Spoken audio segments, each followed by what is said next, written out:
तो आज के इस वीडियो में मैं एक्सप्लेन करने वाला हूँ हाल ही में हॉटस्टार पे रिलीज हुई एक तमिल फैंटेसी एडवेंचर मूवी। इस फिल्म का नाम है गजाना। ये मूवी काफी इंटरेस्टिंग है, तो कहानी भी आपको बहुत पसंद आएगी। तो अगर आपको ये वीडियो पसंद आता है, वीडियो को लाइक कर दें, चैनल को भी सब्सक्राइब कर दें। तो मूवी की शुरुआत में हमें बताया जाता है कि दुनिया को गॉडजिला और ड्रैगन के बारे में हॉलीवुड वालों ने बहुत कुछ बताया और दिखाया भी है, लेकिन भारत में एक ऐसा जानवर है जिसे आज तक किसी ने नहीं दिखाया। इस जानवर का नाम है याली और इस जानवर के बारे में नाची नूर बुक में बताया गया है। इस मूवी में गजाना के बारे में बताया गया है, जो कि एक खजाना है जो नागमलाई जंगल में कहीं दफना दिया गया है और आज भी माना जाता है कि गजाना की हिफाजत याली कर रहा है। कोई भी अगर खजाने को निकालने की कोशिश करता है उसे याली मार डालता है। उसके बाद नागामलाई जंगल को हम देखते हैं। काली अपनी पत्नी मंगला को लेकर अपनी जान बचा के भाग रहा था। उसके पीछे कुछ लोग पड़े हुए थे उसे मारने के लिए। काली अपनी पत्नी को लेकर जंगल की तरफ भाग जाता है, लेकिन सामने एक बहुत बड़ा पेड़ गिरा रहता है। गांव वालों का मानना है कि उस गिरे हुए पेड़ के आगे कोई भी जाता है तो वो वापस लौट के नहीं आता, क्योंकि वहाँ याली रहता है। काली को इस बारे में नहीं पता था, इसलिए वो अपनी पत्नी को लेकर अपनी जान बचाकर उस पेड़ को पार करके चला जाता है। लेकिन जो लोग उसका पीछा कर रहे थे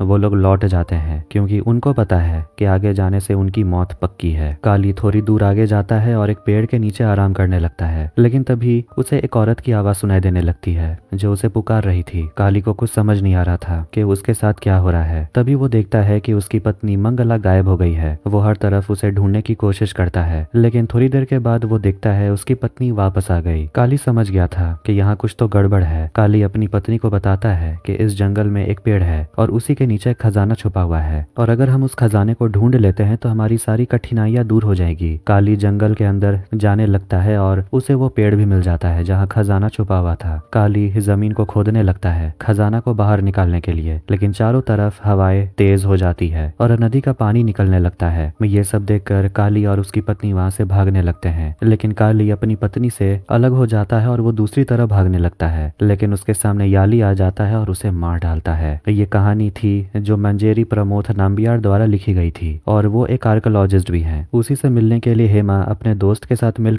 उसके घर जाती है। हेमा बताती है कि भारत के इतिहास में ऐसा बहुत कुछ है जिसे आज तक हम जानते भी नहीं। कुछ ऐसे इतिहास है जिसके बारे में हमें कभी बताया नहीं गया। उसी तरह मंजेरी ने नागमलाई जंगल में खजाने के बारे में अपने किताब में लिखा है, जिसके बारे में किसी को भी नहीं पता। लेकिन मंजेरी बताता है कि उस किताब को पढ़ने के बाद बहुत सारे लोगों के मन में लालच आ जाता है खजाना ढूंढने के लिए, और जो भी उस जंगल में जाता है वो वापस लौट के नहीं आता। लेकिन हेमा बताती है कि 1971 में चंद्रमौली अपनी टीम के साथ उस जंगल में गए थे और वो वापस जिंदा लौट कर आए थे, लेकिन इस बारे में आपके पिताजी ने किताब में नहीं बताया। मंजेरी बताता है कि चंद्रमौली बहुत ही सख्त किस्म का इंसान था और वो जंगल के बारे में किसी को नहीं बताना चाहता। हेमा बोलती है कि नंदी वर्मन के बारे में वो जानना चाहती है जो उस जंगल में गए थे, लेकिन उसका नाम सुनते ही मंजेरी उन दोनों को वापस जाने को बोलता है। यहाँ पता चलता है कि मंजेरी ने नंदी वर्मन के ऊपर भी एक किताब लिखा है, पर उन्होंने अपने किताब को पब्लिश नहीं किया। मंजेरी ना चाहते हुए भी उन दोनों को नंदी वर्मन की पूरी कहानी बताने लगता है कि कैसे वो नागमलाई जंगल गया था, और फ्लैशबैक देखते हैं। चंद्रमौली जो पहले ही अपनी टीम के साथ अपनी जान बचा के जंगल से वापस आ गया था, वो नहीं चाहता था कि कोई और उस जंगल में जाए, लेकिन वर्मन उसे 2 साल से परेशान करके रखा था। वर्मन के पास नागमलाई जंगल के नक्शे का टुकड़ा था और बाकी टुकड़ा चंद्रमौली के पास था जो वो नहीं देना चाहता। वर्मन बताता है कि जंगल के अंदर एक छोटा सा गांव है जहां अभी भी 5 सिर वाला सांप रहता है और उसके सिर में एक नागमणि है जिसे पाने के लिए चंद्रमौली और उसकी टीम वहां पर गई थी, लेकिन सांप ने उन सभी को मार डाला। लेकिन चंद्रमौली वहां से बच निकला, लेकिन उसकी टीम में वर्मन के पिता भी थे जिसकी जान चली गई और वो अब उस नागमणि को लेने के लिए वहां जाना चाहता है। वर्मन चंद्रमौली को समझाता है कि अगर वो उसे बाकी का नक्शा दे देता है तो वो जंगल पहुंच जाएगा और मणि को ढूंढने की कोशिश करेगा। चंद्रमौली उसे जंगल के बाकी नक्शा निकाल कर दे देता है, लेकिन वो मणि कहाँ है वो उसे जाकर ढूंढना पड़ेगा। किशोर अपनी टीम के साथ नागमलाई जंगल के लिए निकल जाता है, लेकिन वर्मन अभी तक उसके साथ नहीं आया, इसीलिए वो सभी फैसला करते हैं कि वो लोग जंगल की तरफ जाएंगे। लेकिन जंगल का रास्ता पता नहीं रहने के कारण उन लोगों ने एक गाइड बुलवाया था जो उन्हें रास्ता दिखा सके। गाइड उन लोगों को लेकर जंगल की तरफ जाने लगता है, मगर वो सभी को सतर्क रहने को भी बोलता है, क्योंकि ये कोई आम जंगल नहीं है, यहाँ किसी के साथ कुछ भी हो सकता है। फिर वो सभी आगे बढ़ने लगते हैं और जंगल में 2 और लोग देखते हैं। एक का नाम है बंधु जो सोशल मीडिया पे वीडियोस बनाता है और वो जंगल का वीडियो बनाने आया था, और वहाँ पर उन्हें एक और आदमी दिखता है जिसका नाम मंकी कुमार है। वो इस जंगल में अपने बेटे को ढूंढने आया था क्योंकि उसका बेटा जंगल में लापता हो गया। मंकी कुमार अपने बेटे को ढूंढने में उसकी मदद मांगता है। बंधु उसे अपने साथ लेकर जंगल में आगे बढ़ने लगता है। इधर गाइड नंदिता को बताता है कि नागामलाई जंगल में एक खजाना छुपा हुआ है और कोई भी अगर उस खजाने को निकालने की कोशिश करता है वो जिंदा नहीं बचता। गाइड बोलता है कि वो नागामलाई जंगल के सीमा तक गया था, लेकिन वहां जाने के बाद उसका पूरा शरीर कांपने लगा था, इसलिए वो वापस लौट आया। सभी धीरे धीरे करके जंगल की ओर बढ़ते जा रहे थे, लेकिन किशोर गूगल मैप के मदद से दूसरे रास्ते की ओर जाने लगता है। उसका दोस्त बताता है गाइड को रास्ता मालूम है कि हमें कहाँ जाना है, लेकिन किशोर बोलता है कि मैप में दूसरा रास्ता दिखा रहा है तो हमें वहीं जाना चाहिए, इसीलिए वो वहां से जाने लगता है। उसकी बात सुनने के बाद सभी उसके पीछे पीछे जाने लगते हैं। थोड़ी दूर जाने के बाद किशोर बताता है कि गाइड को नागामलाई जाने का रास्ता पता है और वो लोग खजाना निकालने के बारे में सोच रहे थे, और अगर उन्हें खजाना मिल जाता है तो वो सारा खजाना आपस में बांट लेंगे। लेकिन नंदिता ऐसा करने से मना करती है क्योंकि अभी तक वर्मन उनके पास नहीं था और उनके पास जंगल का नक्शा भी तो नहीं है। लेकिन किशोर सभी को समझाता है कि गाइड यहाँ का रास्ता जानता है, अगर हमें खजाना मिल जाता है तो हम सब आपस में बांट लेंगे। सभी राजी हो जाते हैं और सभी अपना मोबाइल फोन बंद कर देते हैं ताकि वर्मन किसी को फोन न कर सके। उन लोगों की सारी बातें बंधु और मंकी सुन लेते हैं कि नागामलाई जंगल के अंदर एक खजाना छुपा हुआ है। इसके बाद सभी लोग धीरे धीरे आगे बढ़ते हैं। इधर हम वर्मन को देखते हैं जो कि अकेले जंगल की तरफ जा रहा था। वो अपने ग्रुप से कांटेक्ट करने की कोशिश कर रहा था, लेकिन सभी का तो फोन बंद है। वर्मन नक्शा को देखते हुए नागामलाई जंगल की ओर जाने लगता है, लेकिन उसके पीछे कुछ जंगली बंदर पड़ जाते हैं जो उसे दौड़ाते हैं। वर्मन एक बड़े से गड्ढे के नीचे गिर जाता है। इधर किशोर और उसके बाकी साथी आगे बढ़ते हैं और देखते ही देखते रात हो जाती है और वो सभी अपने जगह पर टेंट लगाते हैं और रात गुजारते हैं। सभी लोग जब सो रहे थे तब गाइड फैसला करता है कि वो अकेले सारा खजाना लूट लेगा, और इसीलिए जब सभी सो रहे थे तब गाइड चुपके से उनके बैग से नक्शा चुरा लेता है। इधर बंधु और मंकी दोनों जंगल की तरफ जा रहे थे, लेकिन रात होने के कारण दोनों एक जगह रात गुजारने के लिए रुकते हैं। सुबह होते ही किशोर अपने बाकी साथियों के साथ मिलकर नागामलाई जंगल की तरफ जाने लगता है, लेकिन थोड़ी दूर जाने के बाद उन लोगों को कुछ शेर नजर आते हैं जो कि उन लोगों को देखकर उन्हें मारने के लिए दौड़ते हैं। सभी अपनी जान बचाकर वहां से भागते हैं, लेकिन बिछड़ जाते हैं। नंदिता एक बड़े से गड्ढे में गिर जाती है। इधर किशोर और उसका दोस्त दोनों झाड़ियों के पीछे छुप जाते हैं, लेकिन एक शेर उनके पीछे आ जाता है। इधर कैथरीन और गाइड भी अपनी जान बचाकर भागने लगते हैं, लेकिन गाइड कैथरीन को छोड़कर भाग जाता है। कैथरीन अपनी जान बचाती है और भागते भागते नीचे गिर जाती है और बेहोश हो जाती है। किशोर और उसका दोस्त झाड़ियों से निकलता है और अपनी जान बचाकर आगे की ओर बढ़ते हैं, लेकिन उनका सामना एक हाथी से हो जाता है जो उन दोनों को दौड़ाने लगता है। किशोर वहां से भागता है, लेकिन उसके दोस्त को हाथी दौड़ाने लगता है। कैथरीन जब होश में आती है तो वो देखती है वर्मन आ गया था और वो किशोर के बारे में पूछता है। इधर नंदिता जब बड़े से गड्ढे से निकलती है तभी उसके सामने एक शेर आ जाता है जो उसे मार डालता है। इधर गाइड जिसके पास नक्शा था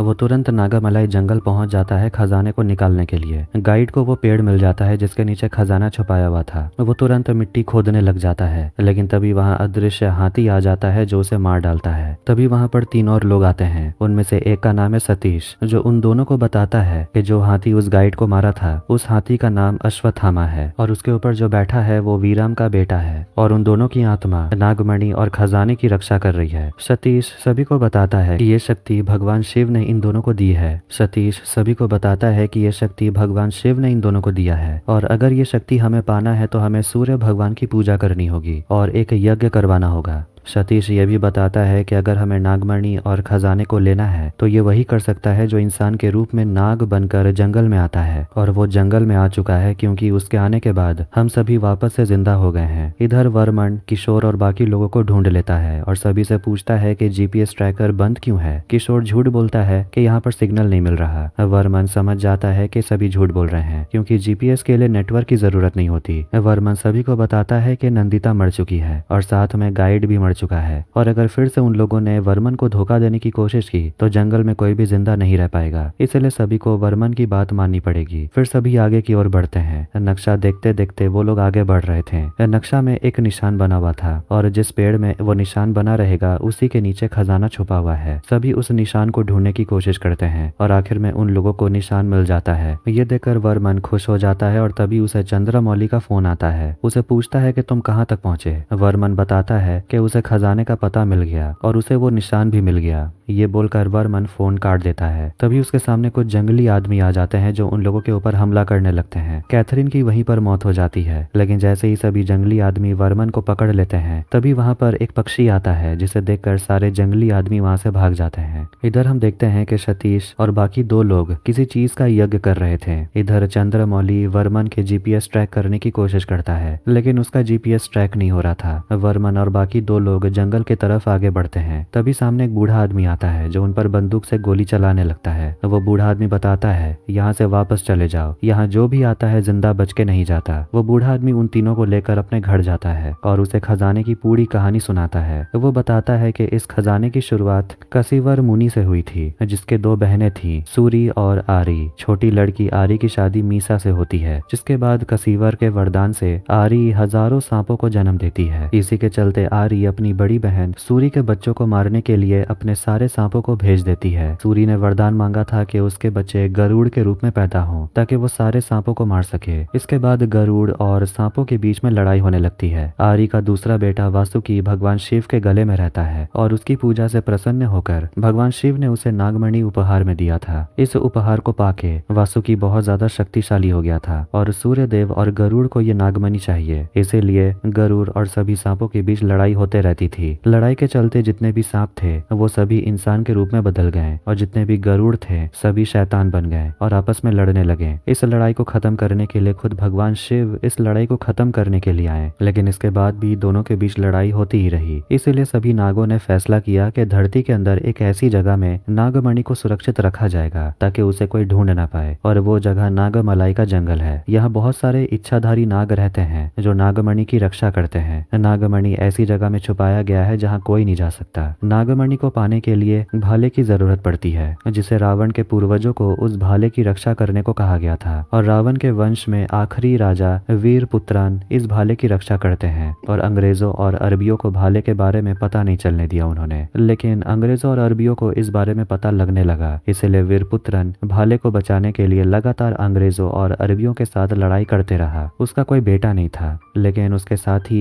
एक हाथी रहता था। उस हाथी का नाम अश्वत्थामा है जो उसके बेटे जैसा था। वीरपुत्रन को पता चला कि उसके राज्य में कोई एक ऐसा आदमी है जो उसके राज्य को हथियाना चाहता है और उसे मार देना चाहता है। वीरपुत्रन को जब पता चला कि उसे मारने की साजिश की जा रही है तो उसने माँ काली की पूजा की और उसमें मायावी किताब माया लोग कुंजी को उसने कहीं छुपा दिया था, लेकिन पूजा के प्रसाद में जहर मिला दिया गया था और उसी जहर को खाकर राजा वीरपुत्रन की मौत हो गई। उसके हाथी अश्वत्थामा को भी मार दिया गया और आज के समय राजा वीरपुत्रन के बारे में कोई नहीं जानता और उसके हाथी की आत्मा नागमलाई जंगल में घूमते रहती है और भाले और जादुई किताब की रक्षा करती है। और कोई भी अगर जंगल की तरफ आता है तो वो जिंदा लौट के नहीं जाता। आज भी वीरपुत्रन और अश्वत्थामा की आत्मा किसी का भी रूप ले सकती है, क्योंकि वो दोनों भाले और जादुई किताब की रक्षा करते हैं। और जो कोई भी खजाना ढूंढने के लिए यहाँ पर आता है वो जिंदा नहीं लौटता, क्योंकि खजाना जिस पेड़ के नीचे छुपा है वो पेड़ इस धरती पर है ही नहीं। उस पेड़ को पाने के लिए भाले और जादुई किताब की जरूरत पड़ेगी जो किसी को भी नहीं मिल पाएगा। वो बूढ़ा आदमी वर्मन और बाकी लोगों को यहाँ से जाने को बोलता है, क्योंकि यहाँ जो भी आता है वो मारा जाता है। वो बूढ़ा आदमी ये भी बताता है कि वो राजा वीरपुत्रन के वंश का है, इसलिए वो ये सब जानता है। लेकिन वर्मन बोलता है कि राजा वीरपुत्रन के वंश का एक ही राजा था जिसका नाम पूर्व कुलार था और उसे पता है कि नागमणि कहाँ है और उसे कैसे निकाला जाए। तभी वर्मन उस बूढ़े आदमी को मार डालता है। वर्मन उसके घर की तलाशी लेने लगता है और वहाँ उसे नक्शा मिलता है जो वो अपने पास रख लेता है। सुबह होने के बाद मंकी कुमार अपने बेटे को ढूंढने की कोशिश कर रहा था और बंधु से मदद मांगने की कोशिश करता है। मंकी कुमार अपने बेटे के फोटो दिखाता है जो कि एक बंदर का फोटो था।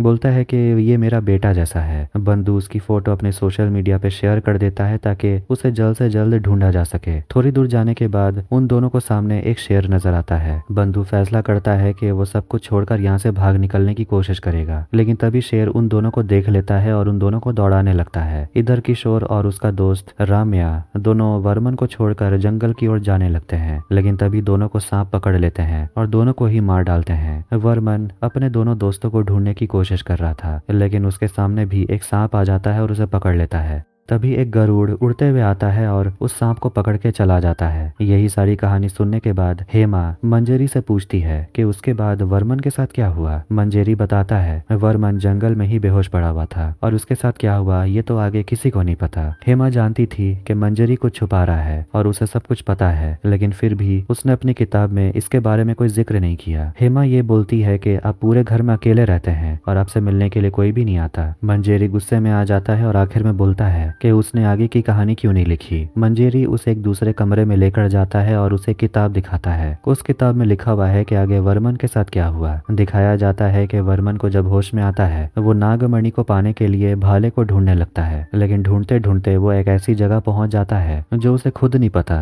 कि वो यहाँ कैसे पहुंचा। वहाँ सतीश को देखता है जो बताता है कि वर्मन नागों का वंश का है और जैसे हमें पहले बताया गया था जो सांप मनुष्य के रूप में आएगा वही भाले और नागमणि को ढूंढ पाएगा। वर्मन को भाला नजर आता है और वो उसे ले लेता है। तभी उसे सामने वही पेड़ नजर आता है। तभी अचानक वहाँ पर सतीश और उसके बाकी 2 लोग आते हैं जो उसे मिट्टी खोदने को बोलते हैं ताकि नागमणि को वो लोग ले सकें। जैसे ही वर्मन मिट्टी खोदना शुरू करता है तभी वहाँ पर अश्वत्थामा और वीरपुत्रन की आत्मा आ जाती है जो उन लोगों को रोकने की कोशिश करती है। सतीश और बाकी दोनों अश्वत्थामा और वीरपुत्रन की आत्मा को रोकने की कोशिश करते हैं, लेकिन सतीश अश्वत्थामा और वीरपुत्रन के आत्मा को भगा देता है। तभी हम देखते हैं कि याली जो सोया हुआ था वो जाग जाता है और उनके ऊपर हमला करने लगता है। वर्मन याली द्वारा मारा जाता है और सतीश और उसका एक साथी घायल हो जाते हैं। सतीश अपने एक और साथी को यहाँ से चले जाने को बोलता है क्योंकि उसका जिंदा रहना जरूरी था। उसका साथी गरुड़ का रूप लेकर वहाँ से चला जाता है। इधर प्रेजेंट टाइम में हेमा उस बुक को अपने साथ लेकर जाने लगती है और मंजरी बताता है कि ये कहानी हमेशा चलते ही रहेगी क्योंकि मनुष्य का लालच कभी खत्म नहीं होता। और इसी के साथ ये मूवी यहीं पर एंड हो जाती है। तो आपको ये वीडियो कैसा लगा कमेंट करके जरूर बताएं। वीडियो पसंद आया तो वीडियो को लाइक कर दें, चैनल को भी सब्सक्राइब कर दें। मिलता है नेक्स्ट वीडियो में। Take care.